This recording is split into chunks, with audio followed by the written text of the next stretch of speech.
We, the people of the sports desk, in order to form a more perfect union, establish justice, ensure domestic tranquility, provide for the common defense, promote the general welfare, and secure the blessings of liberty to ourselves and our posterity, do ordain and establish this Constitution for the sports desk. Did you just read the U.S. preamble as our cold open? Yes. Fantastic. Let's roll the intro.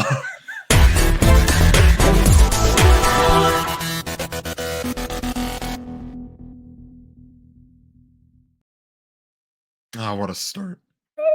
That was even better than I thought it would go. That was hilarious. I love it. Why not? Screw it. Oh my! I've done the Fitness Gram Pacer test. I think did I do it for this show? I know I did it for LAR. I don't know. You if did it at some point. I remember the Fitness Gram Pacer test. Maybe I was on for that episode, the one episode that I was on. So. That was, oh my goodness. How's it going, fellas, folks, ladies, and gentlemen? We're back. We had a bit of a hiatus, splash-induced hiatus, if you will. So 2 weeks ago, I was sick and I could not talk. I could not talk for about a week. Like Sunday to Sunday was just miserable. And then football happened. So that wasn't fun. And then last week, I was home for my mom's funeral. So that was just a hectic week, overwhelming week. So we are back. We are ready for week 12 of the NFL season. Jack, how are you doing? I'm doing good. It's gonna be a hectic week for me. My birthday is Friday. So that'll be fun. Happy early birthday. Thank you. One of the early gifts that I got was a ticket to Sunday Night Football. So nice. That'll be really, really crazy. I'm looking forward to it. It'll be a tough game. We play the Eagles, but hey, the Ravens play the Eagles next week. Exciting times. Yeah, hopefully we give them 2 straight losses. Nothing against the Eagles. I do want right. So, yeah, just crazy times in the world of myself and in sports. I got my helmet tracker up to date, by the way. I've gone a few weeks since doing that, but it should be pretty accurate this week. So there you go. Niners in last place, believe it or not.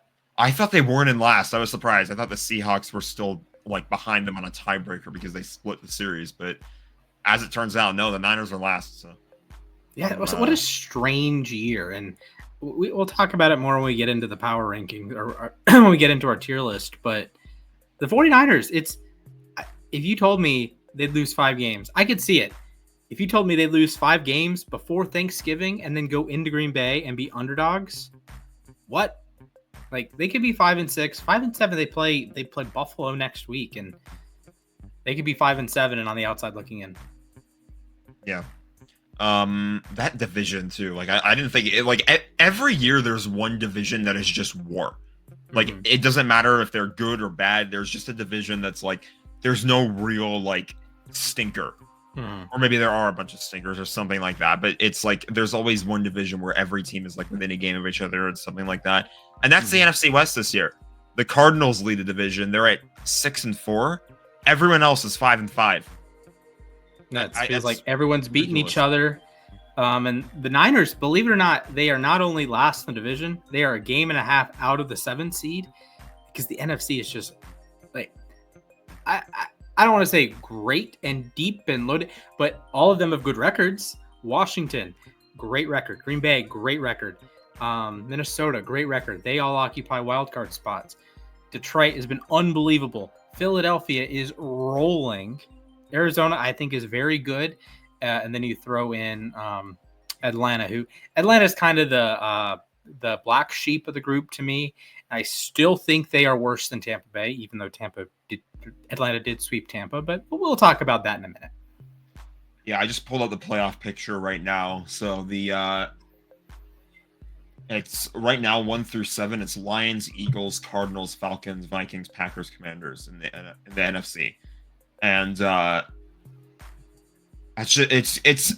way that it's structured is obviously still a bit weird because you have like division leaders get a higher seed.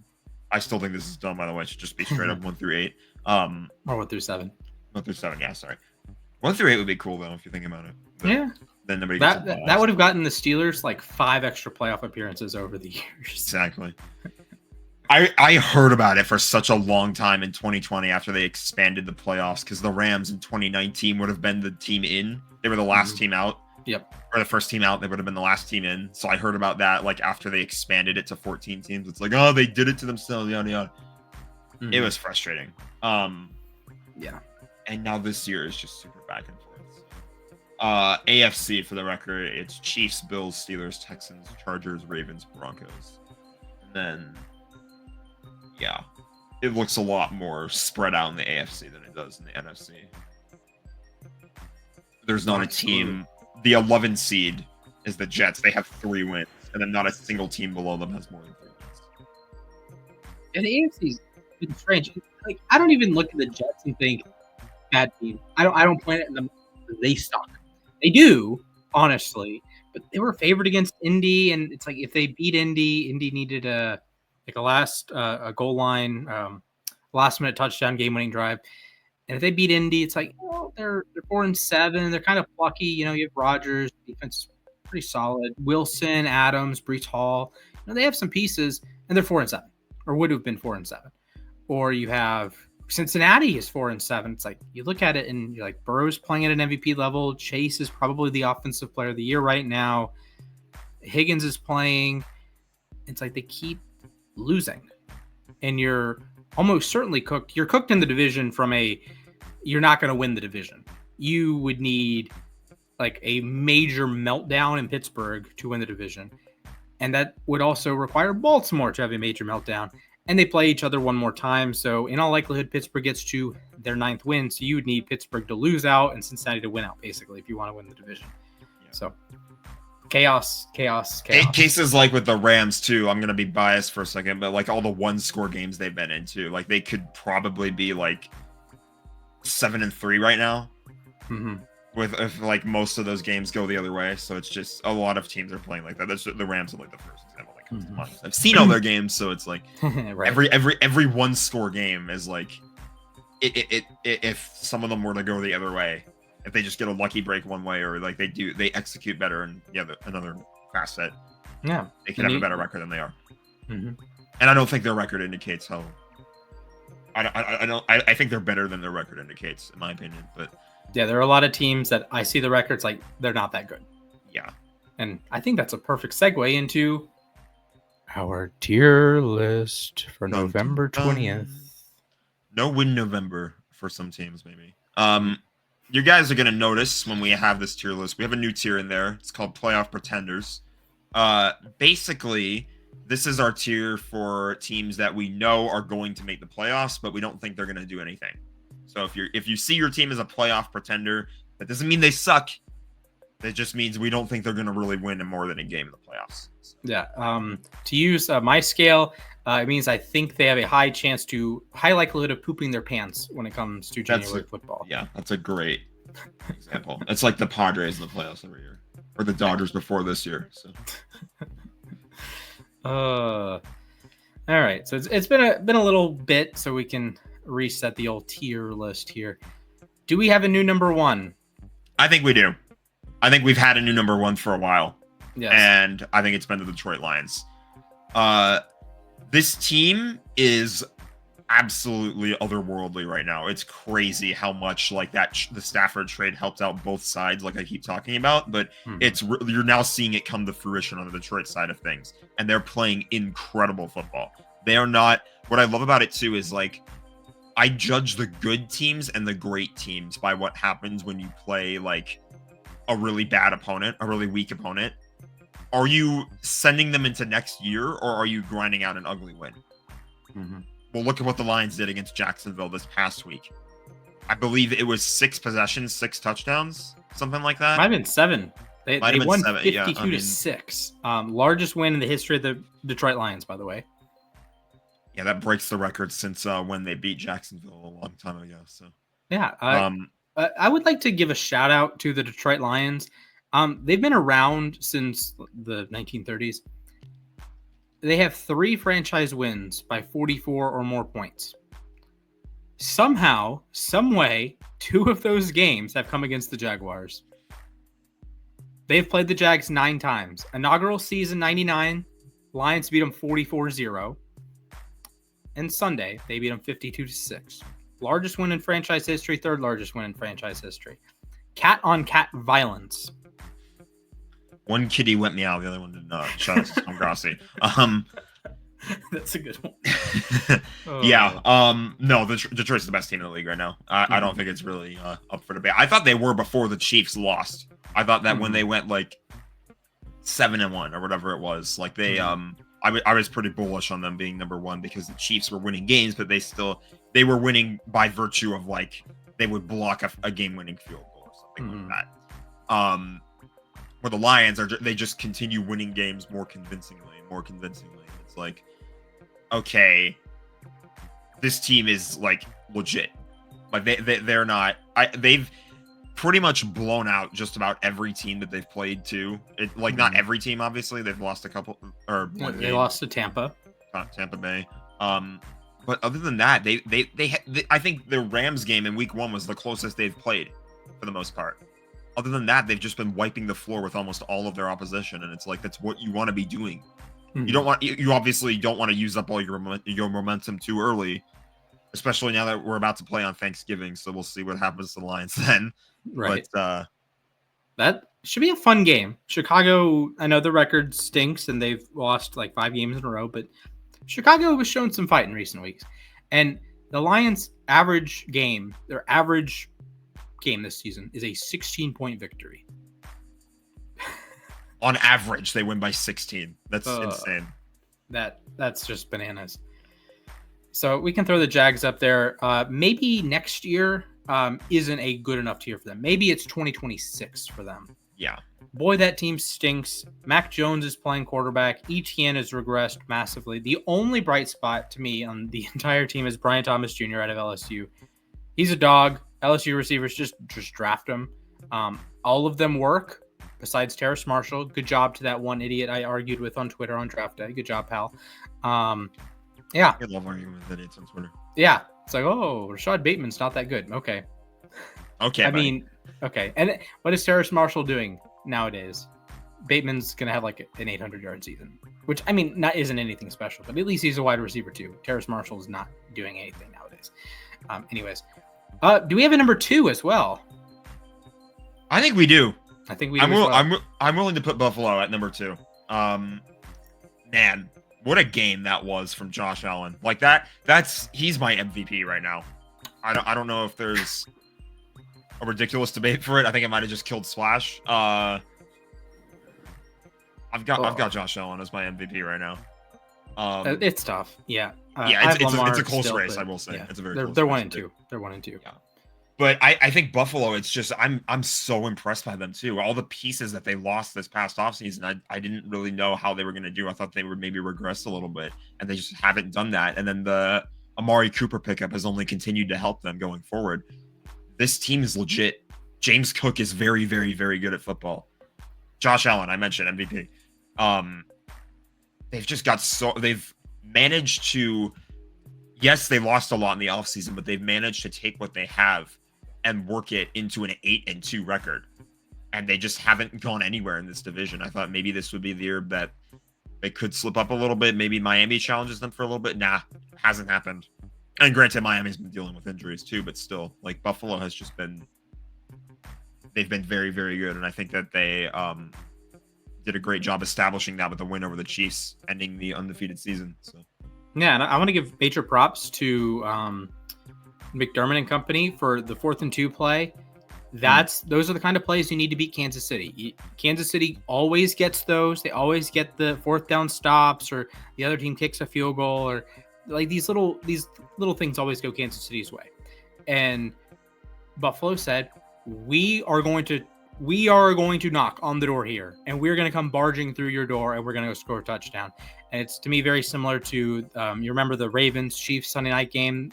They go for it on 4th and 1. Lamar up the middle, they get it and they win the game. Those kind of decisions, that's how you beat the Chiefs. Yeah. It's, the famous Phillip Rivers game back in 2018, they go for 2, they beat the Chiefs on the last play. That's how you beat the Chiefs. When you're Tampa and you kick the extra point, guess who wins coin toss 90% of the time? It feels like the Chiefs. So you have to be the one who knocks when you play Kansas City. Buffalo didn't play scared. Will they beat them in January?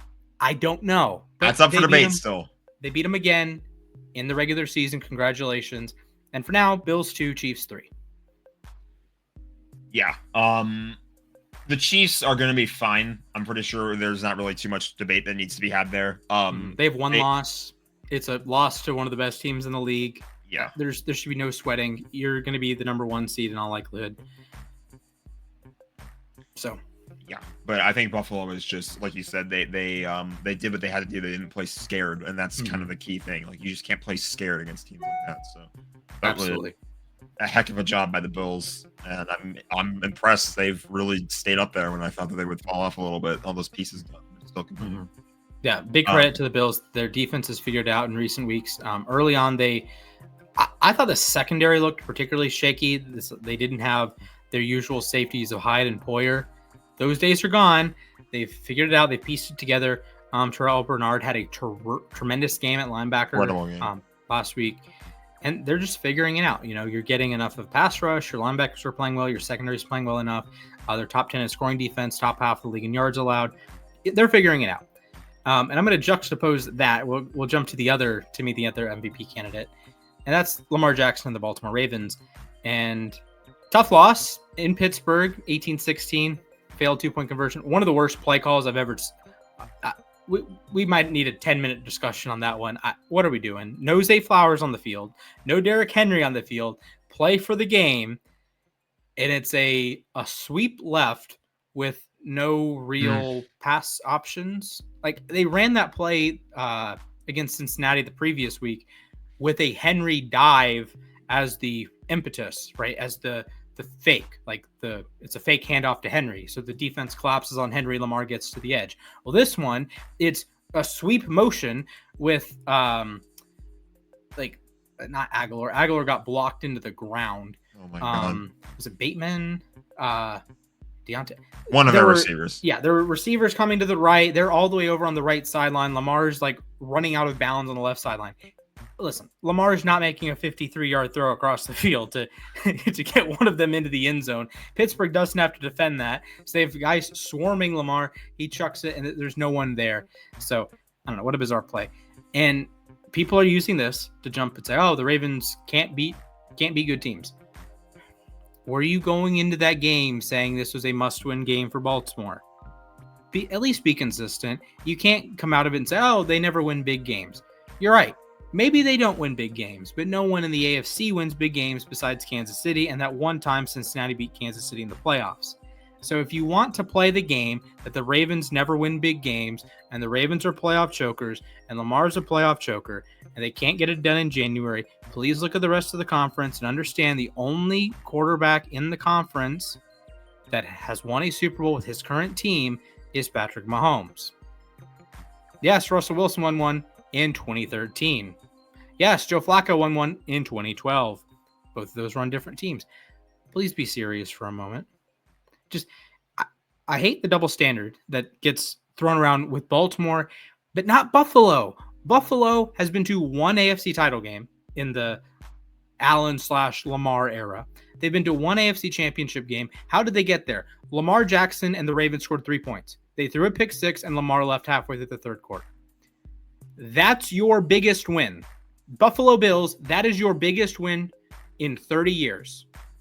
It required the other team to miss 2 field goals. You missed 2 field goals in your own, but it required the other team to score 3 offensive points, throw a pick six inside the 5-yard line, and their quarterback, their MVP quarterback, leaves in the third quarter. If that happened to the Ravens, say the Houston game last year, it wasn't like a masterclass from Lamar. It was CJ Stroud gets injured in the third quarter, and you allow a pick six, and everything goes wrong like he did for Baltimore in that game, in the Bills game. You'd say, oh, that's a fraudulent win. And then, I don't know. I don't know why the Bills get credit for that win. The Ravens don't get credit for beating the Texans. Oh, it's a rookie quarterback. He didn't look like a rookie the week before when they beat Cleveland by 31, the best defense in the NFL. You told me they were the best defense in the NFL, and they lose by 31. And so they allowed 2 pick sixes. They still allowed 30. I'm just saying. The Ravens should be the top of the playoff contenders tier. I think you can sufficiently knock them down from the Super Bowl tier because the defense is just kind of garbo. I will say Marlon Humphrey has been phenomenal this season. 5 interceptions now. Just total lockdown. All Pro Marlo is back. And I'm not overreacting for the Pittsburgh loss. I predicted them to lose to Pittsburgh. I picked it in the Bet'em League. I would have bet it if I was in a legal state to bet on it. I would have bet on the Steelers. The Steelers just beat the Ravens, and it wouldn't be an issue, but they play twice a year, right? Remember, the Eagles always beat the Jets, right? Who cared? They played every 4 years. Well, the Jets finally beat them last year. If the Lions haven't lost to the Jaguars since 2008, no one cares. That's not a stat. No one cares. The Steelers and Colts, until the last 2 years, actually, it took 40 years for the Colts to beat the Steelers 3 times. Guess what? No one cared because they didn't play twice a year. They played once a year, once every other year, give or take. Sometimes Team X plays really well against Team Y. They have really good players that match up well. And in this case, Pittsburgh matches up really well with Baltimore. If they play any other team in the league, I would take Baltimore over Pittsburgh, like Vegas spread, right? Mm-hmm. Pittsburgh is 3-point favorites in Cleveland tomorrow night. If Baltimore was in the same spot, they would be larger favorites, and Cleveland beat Baltimore earlier in the season. So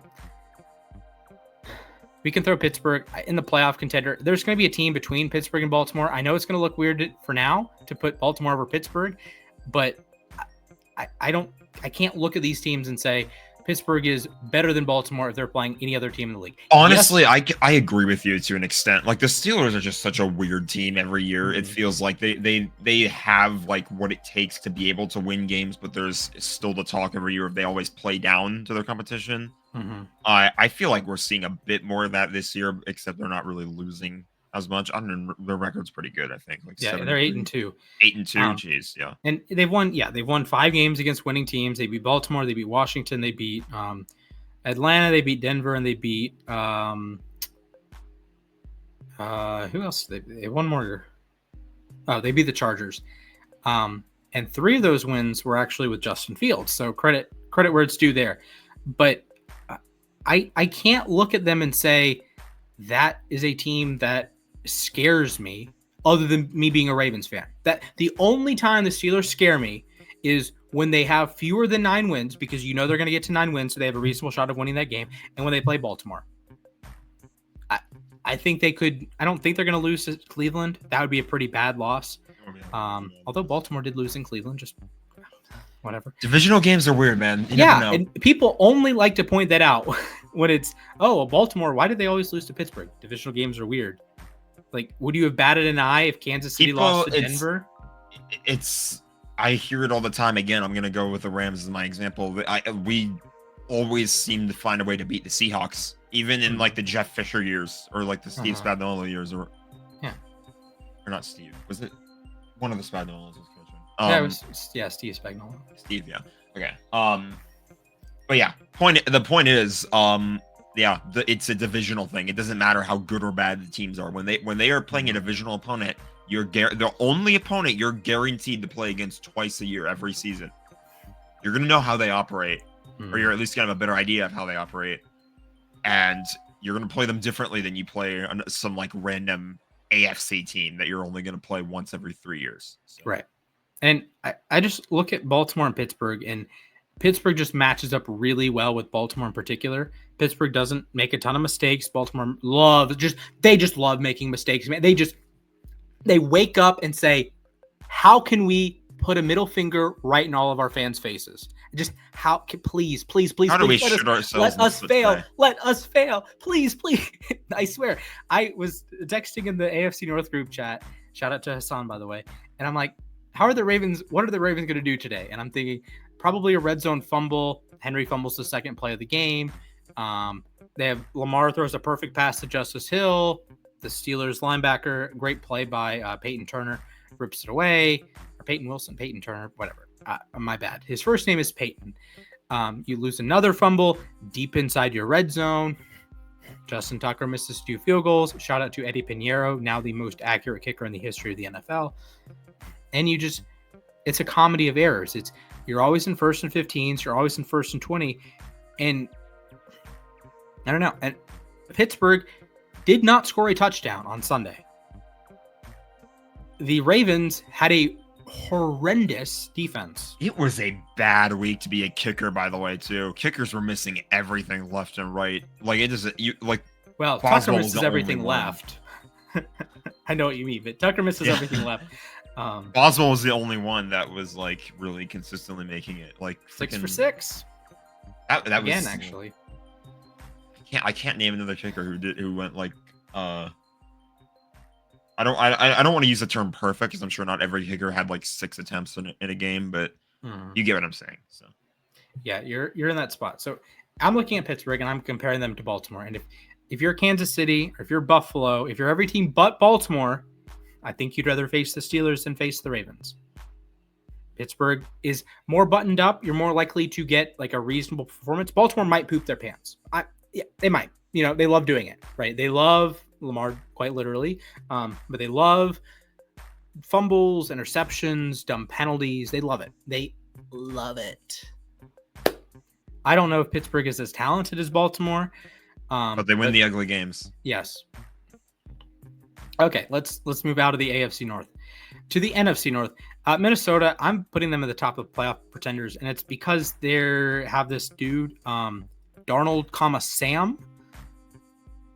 I just can't take you seriously, Minnesota. I'm sorry. You're beating up on the AFC South. Congratulations. You beat Tennessee. You beat Jacksonville. You beat Indianapolis. Quintessential. We are beating what's in front of us. But yeah, and I will give you credit for that. But I also think you are not going to beat any real NFC quarterback in the playoffs. I don't think you're going to beat Brock Purdy and Kyle Shanahan. I know you did earlier in the regular season. I'm not putting any stock into that. You're not going to beat Jared Goff and Ben Johnson. You're not going to beat Stafford and McVay. You're not going to beat Hurts and Sirianni. I don't think it's going to happen. I do not see it. Sorry, Minnesota. You have to prove to me you win that game. So your permanent spot as the number 1 playoff pretender. Congratulations. San Francisco. We need to have a real conversation. Actually, let's hop to Tennessee. We can throw them in the bottom. Yeah, Tennessee. I don't need to have much of a conversation there. Mayonnaise Man is back, I believe. So good for them. Tony Pollard, he said a nice season. I think we missed the phenomenal Titans-Patriots game that ended on a bad Drake May interception. But that's what a stupid game that was. Those bad teams. It's funny because Drake May isn't bad, but that interception was that was awful. Mm-hmm. All right, San Francisco. We need to have a serious conversation. You have to win at least 9 games to make the playoffs most of the time. You're 5-5. You play Green Bay in Green Bay. You play Buffalo the week after. You also play Arizona again. You play the Rams again. You lost to both of those teams earlier in the season. I'm not saying they're going to miss the playoffs, but it is on the table the 49ers miss the playoffs. I would honestly be willing to throw them in playoff pretenders at this rate. And like the last time we had the list, we had them in the contenders, and the episode before that, they were in Super Bowl contenders. Mm-hmm. I think playoff pretenders. They might even be playoff hopefuls at this point because they are out of the playoffs by a game and a half in the wild card, and they just don't. They don't look like themselves when they're just down like one of their star players. They don't look like themselves. Like when Ayuk was healthy, they had a game or two where they were missing only CMC, and then or only missing George Kittle or something like that. Only missing Ayuk now, and it's like you only are losing 1 or 2 of your star players. You still have most of them there, and there's a lot of really good players on this team, but. I've never seen it before where just one guy goes down and all of a sudden this doesn't look like a serious football organization. It just and you flip it. Why? None of that actually mattered. They had the lead in the fourth quarter. Credit to Brock Purdy. They had the lead in the fourth quarter. They have leads in games. And then Geno Smith just walks right down the field. They probably could have lost to Tampa the week before, which is I feel bad for Tampa. I really do. But San Francisco, I think they deserve to be in the top of the playoff hopeful tier. They could heat up, and they have as high of a ceiling as anyone in the NFL. They are the team. If I had to bet on one team, mano a mano beats the Lions, San Francisco is probably that team. But man, they are not playing well right now. No, they're not playing up to the hype, and it really just makes you wonder what happens beyond this year too, because they've got a lot of money that they've paid out to a bunch of different players. Mm-hmm. Still dealing with cap problems though. Still got to pay Brock Purdy. Mm-hmm. He's not going to take a bridge deal either. That's going to be one of the craziest contracts of all time. I don't see a scenario going, regardless of what happens with the 49ers the rest of this year. I don't see a scenario where they keep everybody. Like one of their big name players is going to have to go if they want to pay Brock Purdy. I mean, and then you're talking like Trent's getting really old. Kittle is around 30 now, I believe. And it's just McCaffrey's not getting any younger. Ayuk is coming off of a serious injury. Debo feels like he's always hurt. And then defensively, you have good players, but you're still having to pay players, right? And you get stuck into this situation. Baltimore has a lot of the same issues that when you're really good, the next year you got to pay some folks. And when you don't win the Super Bowl, the pressure mounts a little bit. Like the Chiefs aren't going to have that issue, right? You can look, if you are a really good member of the Kansas City Chiefs and you're thinking, should I get paid this offseason? And then you look at Patrick Mahomes and he throws up the 3 fingers and he has 3 rings. And you go see Andy Reid and he has 3 championship rings. And you go see Travis Kelce and he has 3 championship rings. And you go see Chris Jones and he has 3 championship rings. You think a little bit different. Now, sometimes L'Jarius Sneed, he goes on to greener pastures in Tennessee. Good for him. But that's also a key thing that says, hey, take it $1 less and stay in Kansas City. You have a real shot to win the Super Bowl. And not only do you have a real shot to win the Super Bowl, we've won it before. Multiple times. San Francisco, Baltimore, Buffalo, these teams can't. Well, no. If you want to win the Super Bowl, maybe, but we haven't won it yet, so you don't know. Yeah, they don't have, they can't get over the finish line, and I've been saying that it would come back to haunt them for a while, and it's like, you're kind of starting to see the beginnings of that. Players are going to realize too, there are more teams out there that they're going to be, when they become free agents, there are going to be more suitors out there that actually have, I mean, it's hard to say as of late because, the Chiefs and Rams are, the only 2 teams that have won the Super Bowl for the last, 4 years or whatever, but, yep.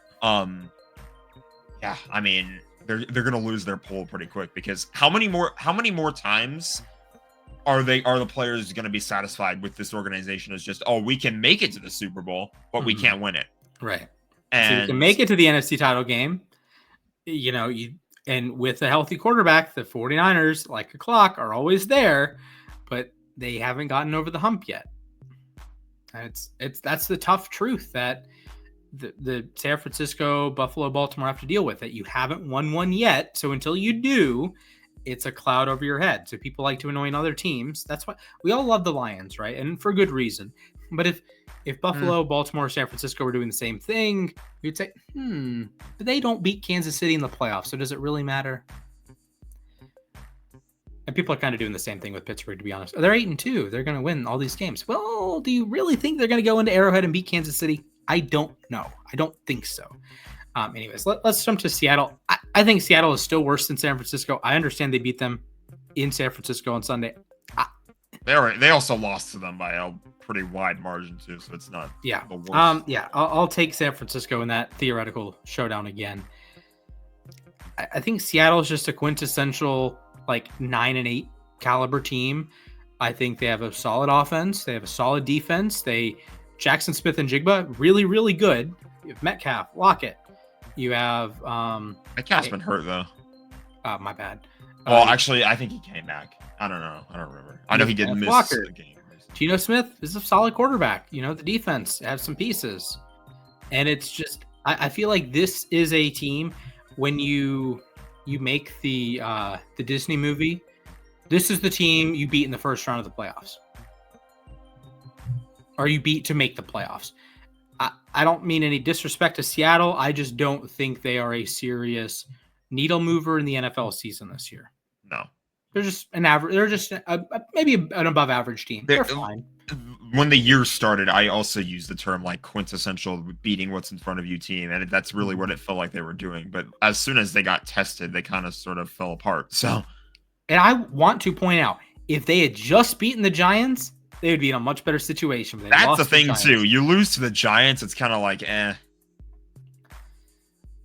Yeah, it's not even like losing to the Giants, not great, not ideal under any circumstance, but every win matters. And Seattle had a very winnable game, and they did not win it. And they did make it up. They beat Atlanta, so congratulations. That experience. So. And they beat San Francisco. Good job. But there are games on their schedule that you got to win, and that is one they did not win. Exactly. Houston. I know they beat Dallas by 24. I do not think Houston is a good football team. That is my take. I do not think Houston is a good football team. I think they are not to use the same turn of phrase, they are the quintessential AFC South 4:30 ESPN game. They will host that game, and they're going to host probably Baltimore or the Chargers, and probably get whopped. My thinking with Houston is like I see all the big names that came there this offseason. I hear about how good so many of these players are and like how they're supposed to be like a world beater or feel like a world beater. And every time I watch one of their games, I'm left sitting here going, where is that world beating team? Mm-hmm. Do they look terrible? No, but they don't look like they were supposed to. They're not playing as advertised. They're just struggling in some key facets of it. And it's like they're good. They're I'm gonna bring back a vintage term we used to use all the time. They're like a video game boss type team. I think that they're good enough to beat you if you let them. But if you don't let them, and if you're able to like walk all over them, you will. Yeah, and if you can counter their strategies, right, and you know what they're gonna do, because if they're a video game boss, you have a guide to beat them. If you know they have this specific combo, you can dodge out of the way of the combo, right? Oh, Will Anderson, dodge. Daniel Hunter, dodge. Nico Collins, dodge. Okay, you beat the Texans. The Lions went into Houston through 5 interceptions and still won. I'm going to use that to me is as big of a loss as any in the NFL this season. And I understand that's the best team in the league heading into your city, but 5 interceptions. You can't lose a game where you get 5 picks. No, it's just impossible. So Houston, I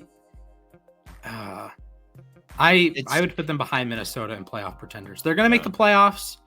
They're going to win the division. They already swept the Colts. I don't have any worries, but I don't think they're very good. I have major issues with them. They're going to need to turn it on by Thanksgiving. I'll say that. And yes, Collins is back, so your offense is going to look better. No Diggs for the rest of the season. Tank Dell's alive and well. And they can. Joe Mixon, phenomenal. By the way, Joe Mixon, phenomenal. Mixon. I'm pretty sure he carried me to a fantasy. Well, I had Rams players do well too, but Joe Mixon carried me to a fantasy win, I think, at some point this year. So, Joe Mixon, he's been phenomenal, much better than he was in Cincinnati. You get Collins back, so this is a team with a pulse. They should beat Tennessee this week. They should win 10 games or so. Yep. But then wild card weekend, when they are playing in the Saturday 4:30 game, I expect them to lose, and I expect them to lose by double digits to Baltimore or the Chargers or whatever team is lucky enough to get the 5 seed. Dallas will not be getting the 5 seed in either conference. They might not even be the 5th best team in their own Dallas division. Is maybe next year's team. Yeah, Dallas, bye-bye. But just bye-bye. Burn it down. Shout out to that one piece of the stadium that fell down. 2 pieces of the stadium fell down. Ah, okay. The one time in 2 years they opened the roof and pieces of it fall out. Good job, Dallas. And now we know why it was kept closed for 2 years. Yeah, Dallas has not won a game at home this year. That's bad. That's not this year. This Calendar year. Yeah, this it is November 20th. Year. They do host Washington on Thanksgiving, so they have another shot there. But Washington's winning that game, I think. I hope so. Philadelphia. We can do Philly and Washington as a combo. I would put. Do we think the Philadelphia Eagles are better than the Baltimore Ravens? No. I'm gonna say no. I'm torn. I think Philly's defense has played lights out. I don't think the offense is quite as good as Baltimore's. Yeah, the offense has not been playing as good as advertised. I think the defense has been great. When you have full complement, Brown, Smith, Goddard, I think they're better than Baltimore. But when it's and Barkley, of course, but it's not a full complement. Ripping it up. But it's not a full complement. I think Baltimore's better, but the defense, I could go either way. I think. I'd probably put Philly between Pittsburgh and Baltimore then. And I'd put Washington at the top of the playoff pretender tier. Because I don't trust the defense, And Jaden Daniels to me is losing a little bit of his luster. Yeah, he's kind of calming down a little bit after that. The last 2 weeks, Pittsburgh played him really well. And part of that's Pittsburgh and like Lamar, but like Daniels didn't look particularly good in that game when he had time to throw, when he had clean pockets, when he had open receivers, he was missing a lot of passes. And then against Philly, that was just a game that unraveled for him. And they end up kind of getting blown out. They're down 2 and they failed the 4th down. Philly scores like 3 plays later. Pick scores again, or fumble scores again. It's just like so one of those games. And Washington's a year early. Next year you have year 2 of Dan Quinn defense. They'll be really good next year. They could really use Montez Sweat right now. They could. But I do believe in that turnaround of that team. I think that, like you said, they're a year early. Next year, I expect them to be like, they're going to run away with the division, probably. Depending on what Philly does. But actually, yes. Given the NFC East curse, Washington. True. Yeah. True. Or Dallas with the big bounce back season. But I did just say run away with it. I didn't say win. So we'll see. But yeah. We will see. Teams don't ever repeat in that division. So. All right. Chargers. Jack, are you microwaving a little bit of crow right now, or are you holding off? I don't know yet. I don't know yet. I don't know. It's tough to get a read on them because I just don't. The losing is in their DNA still. Mm-hmm. I don't think Harbaugh's fully gotten rid of that. They played a very good 21-point lead in 12 minutes. If McPherson doesn't miss 2 kicks, you might have lost the game anyway. This is what I've been telling people. Better teams will take advantage of the opportunities that the Chargers gave the Bengals. If they're playing a team like Kansas City, if they're playing a team like Buffalo or Detroit, and you blow a lead like that and give the other team opportunities to come back into that game, even maybe teams like Baltimore and Philly, you are going to pay for those mistakes. I think the Chargers this past week, it was a good win, but it's one of those where they survived. Mm-hmm.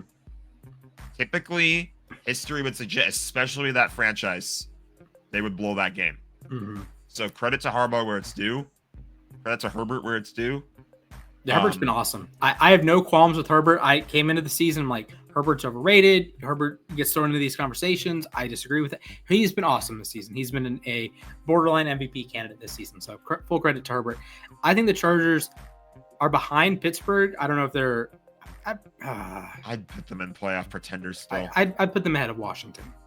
They still need to beat one of those like higher tier teams, though, is the thing. Like Cincinnati, I don't think we're going to have them ranked too high.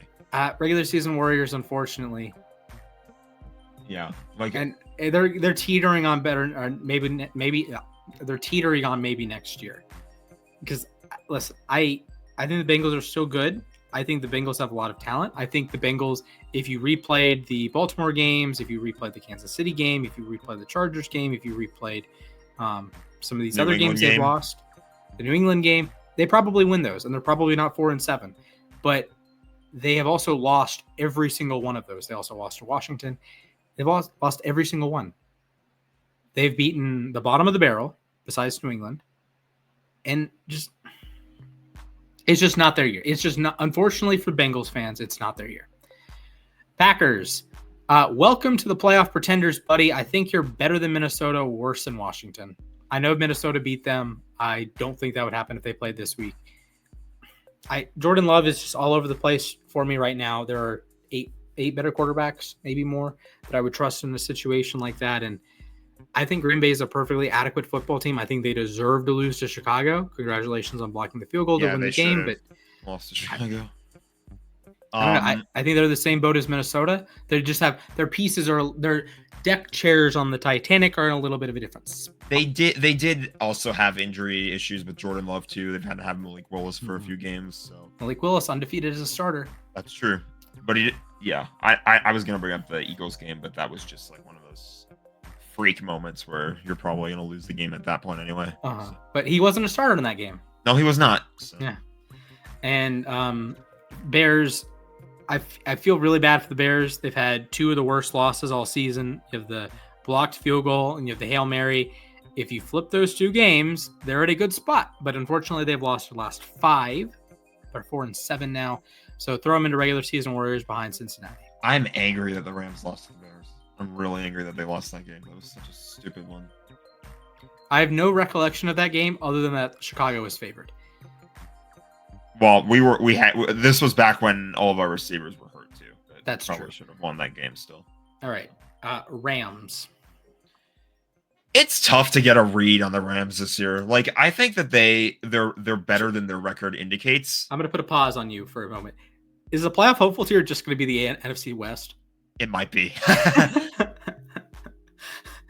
I'd take them over both of these teams right now, to be honest. Okay, I'm okay with that. I think, I think the Rams get more out of their talent right now. You have both healthy receivers, Kupp and Puka, and Stafford is playing really well.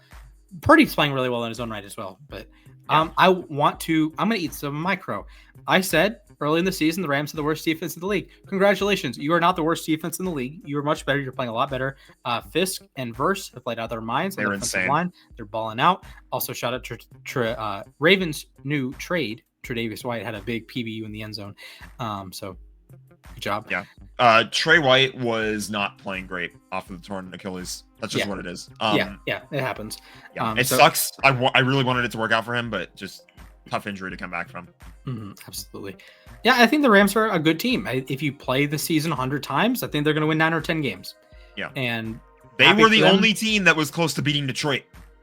Detroit's blown just about everybody else out. It feels like it. But the Rams they were a coin flip away from beating Detroit. And then the Arizona game was just an anomaly. I don't know what else to say, but their defense has definitely gotten a whole lot better as the year started. I know there were some holes for sure, but I feel like a lot of their games as of late, especially the Chicago one I mentioned too, the defense has been giving them opportunities to win games. The offense, it's been up and down, and I think a lot of that kind of has to do with the fact that they've had a lot of O-line injuries. They are getting healthier at the O-line too. Bo Limmer, shout out to him. Oh my God, Bo Limmer's a franchise center. Like, throw all the we should have drafted Creed Humphrey talk out the window. Bo Limmer's that guy. Okay, well, we're not going to just dismiss a multi-time All-Pro. I'm not dismissing Creed Humphrey. I'm just saying, like, a lot of people thought the Rams should have drafted him instead of Tutu Atwell. Tutu Atwell is criminally underutilized in this offense. I will say that. Yeah. But yeah, no, we need to get all that talk out of here. I think Bo Limmer is our guy, and he's definitely shown it these last few weeks. And versus Fisk, they're playing lights out. They got a chance to beat Philly. I don't think it's impossible. That's a fun one. It'll be a tough test. I'm looking forward to going to that game. There's going to be a lot of energy in the stands for that game, so I'm looking forward to it. Yeah, don't write the Rams off at all. They have to. Their offense has to be a little bit more existent, especially in the red zone. But otherwise, like, basically no more games like you had against Miami where they only kicked 5 field goals with a fully healthy offense. That was inexcusable. Yeah, that ends up being a bad loss. New England, by the way, bottom tier. Drake May, I kind of like what I see. I like some of the things New England's doing. By the way, they did release Tyquan Thornton, who is now on the Chiefs practice squad, to the surprise of absolutely positively of no one. The Chiefs, of course. So when he catches a 50-yard touchdown to break the hearts of the Steelers in mid-January, I told you so. I don't remember where I heard this quote. I don't remember if it was on the Pat McAfee show or if it was on like Twitter or something like that or YouTube or whatever. But I remember either reading or hearing somewhere the Patriots have their quarterback. They just need to get everybody else now. They don't have everybody else. Like, they gotta sort of build up the supporting cast around Drake May. But I think May he's sharp. He drove down the field pretty well last Sunday. So I liked what I saw. I think if he was just a little bit sharper, maybe they win that game. But honestly, that last interception that cost him the game wasn't even really his fault. That was just nobody was looking for it. He threw it a bit too early, and our secondary was right there. All right, Atlanta, bottom of the playoff pretenders. They're frauds. They're probably going to win the NFC South, just given how math works. But they are a game and a half up on Tampa. They swept Tampa. Tampa's a better football team, and they're getting Mike Evans back. I'm sorry, the Falcons are fraudulent. You don't lose by 30 against Denver and avoid the fraudulent allegation. So, Falcons, you are the Texans of the NFC. In the equivalent game, the 4 seed. You will be the 4 seed. You maybe not, but you'll be the fraudulent 3 seed, like the Vikings a couple years ago. Just They have a ton of talent. They can't play good football. That's a problem. Denver, I'm going to put them to the top of the playoff hopeful tier. That's a really good defense, and Bo Nix is playing really well right now. They are moving the ball offensively. Wide receivers are getting involved. Record Troy right Franklin now. Touchdown. They're 6-5. So maybe don't write Sean Payton off. Yeah, maybe don't write not. Bo Nix off. I said a couple weeks ago, if you're the AFC playoff teams, don't let Denver get in the playoffs. Don't do it. Sean Payton's gonna find a way. They're gonna find a way. Tampa, they were on a bye this week. I'm gonna put them top of the regular season Warriors list. They have a better defense than Cincinnati. Baker's playing really well. They're getting Evans back, and I am not out on them making the playoffs. Didn't you say they were better than Falcons? They are, but the Falcons are currently in a playoff spot, a game and a half up, and own the tiebreaker. Okay. So that's my logic. Yeah. Owning a tiebreaker is also a thing. So. Yeah. Miami. They beat the Raiders. We can throw the Raiders in the bottom tier. Better luck next year, pals. I will say, shout out to Brock Bowers. He's unbelievable. Miami, I think they belong behind, ahead of Chicago, behind Cincinnati. I'm gonna put a gag order on the game that we played against them. Okay, fair enough. Okay, we can move on. Yeah. Okay, Arizona. They were also on a bye. Trey McBride, he's awesome. Kyler Murray has played really, really well. I would throw them at the top of the playoff hopefuls tier. NFC West, baby. Yeah, and plus Denver. Plus Denver. Yes. Colts. Anthony Richardson, good job. Just shined, made some plays, a couple touchdowns in the fourth quarter. Props. Good game. You just played against the Jets. Yeah. I think it's safe to put the Jets in maybe next year. Top of the better luck next year, or maybe next year. They did lose to New England just a couple weeks ago. That's true. I would take Drake May over them right now, honestly. Yeah. You saw the Woody Johnson stuff. I did. That's such a weird and dumb situation. It's like, on one hand, it's like, actually, benching Rodgers would have been the all-time just kahunas move, which that would have been unbelievable. It's not as big as when Eli got benched by the Giants because that was such a dumb situation. Eli was the Giants, and Rodgers is only there. It's only like his 10th start. It would have been like his 10th start as a Jet, but man, and the Colts, that's a pretty good defense. I don't want to play Indianapolis. I would take them over Miami, I think. Maybe there's still something there. Yeah, maybe. They kind of fall in the Tampa bucket that they might be better than Houston, but they also got swept by Houston already, and they're behind in the standings. So yeah, they're 5-6. Granted, Cleveland, Tennessee is 2-8. Jacksonville's 2-9, so they're not really going to touch Indianapolis this year. But yeah, so Cleveland, these last four teams, we can throw them in the bottom. Saints, impressive. They've won back-to-back games. That is a thing teams can do. The Saints have actually done it twice, in fact. So congratulations, New Orleans. Cleveland pooped their pants. Jerry Jeudy, fantasy points. Thank you. Kicker stinks, Dustin Hopkins. Giants and Panthers played a surprisingly good game in Germany. Carolina's won back-to-back games. I respect that. Maybe next year. Granted, it came off of the Giants fumbling the first snap of overtime, but that's a good point.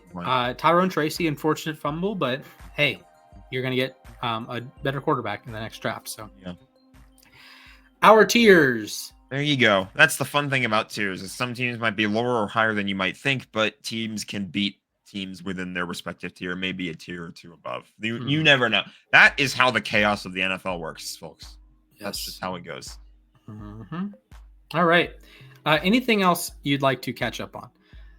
I want to talk about Dalton Connect and what he did last night. Yes. Okay. That all was yours. Unbelievable. Yeah. I will volunteer your time.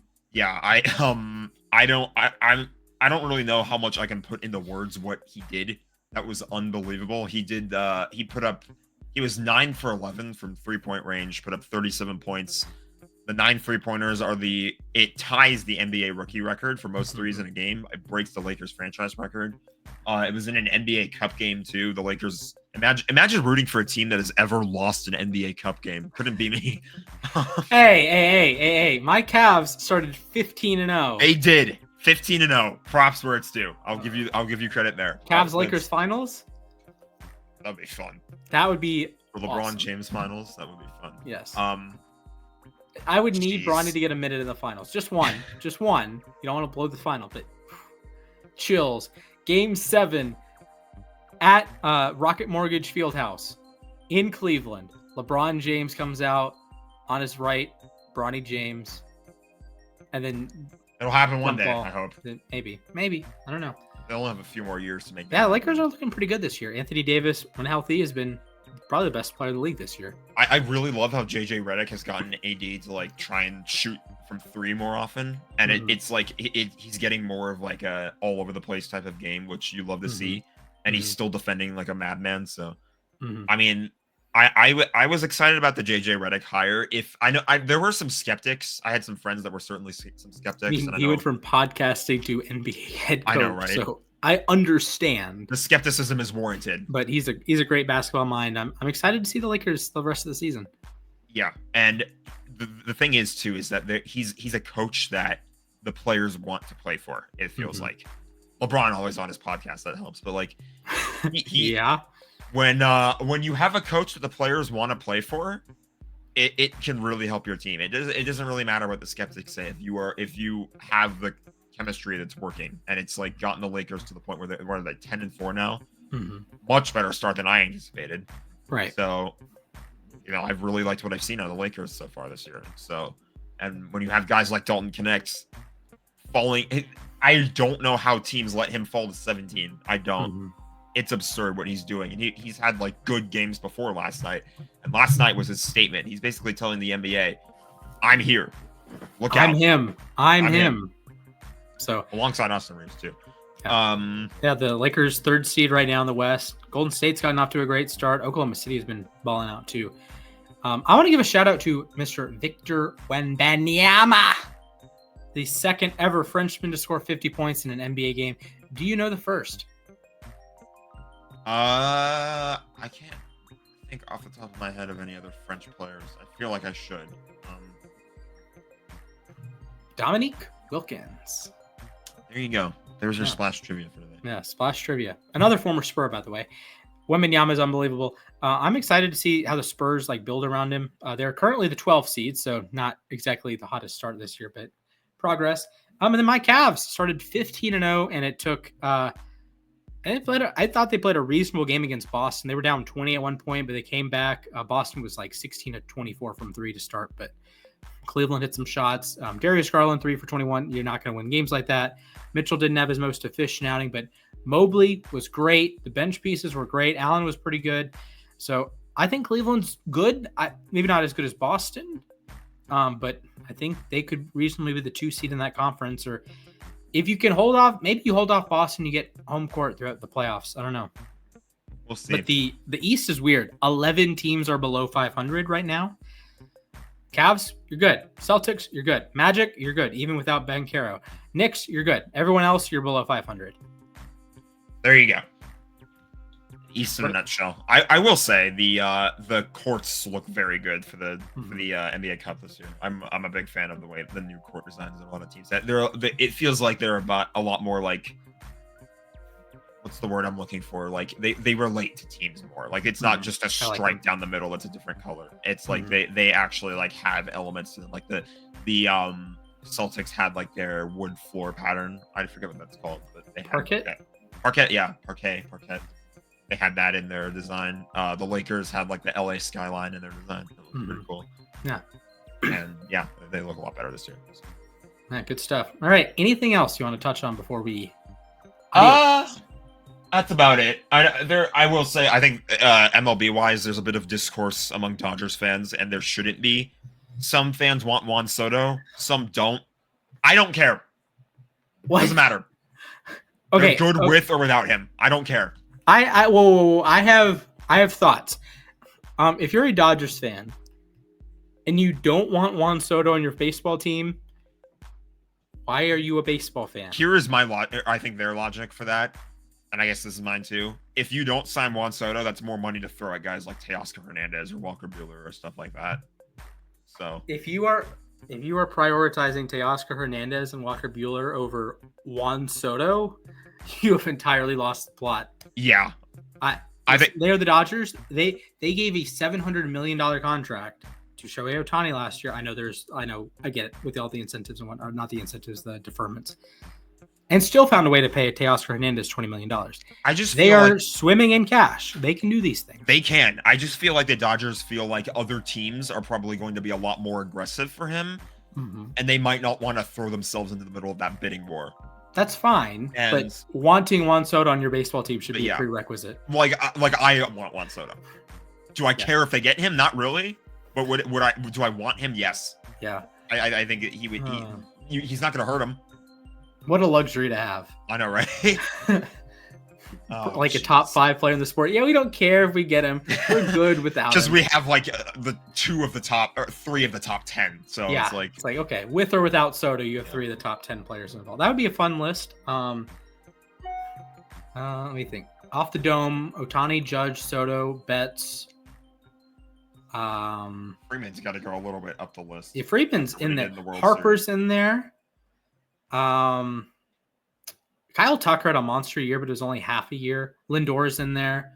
Bobby Witt's in there. I don't know if I'm at 10 yet. Maybe Ellie's in there. I don't know what to do with Ronald because he missed so much of the year and was pretty mid before he missed most of the year. So Paul Skeens one day. I don't know. I don't have anything else. I covered my Cavs. I covered the Ravens.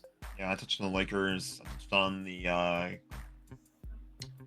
Dodgers a little bit. Yeah, got nothing else. Alrighty. Hockey starts later tonight. I could go off about that, but that's my own rabbit hole as we've established pretty well. It do be like that. Shout out to the Winnipeg Jets, one of the best starts in NHL history. Oh boy, wonder what GM enabled that. Not Joe Douglas. Exactly. All right. There's a big difference in Jets this year.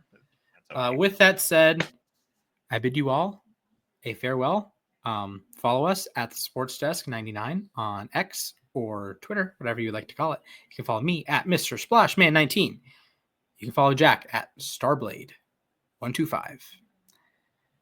And with that, Jack, carry us out. Subscribe to the channel as always. Tell all your friends. Spread the word. We appreciate it. Like the video. That helps us out a ton. And as always. Hey.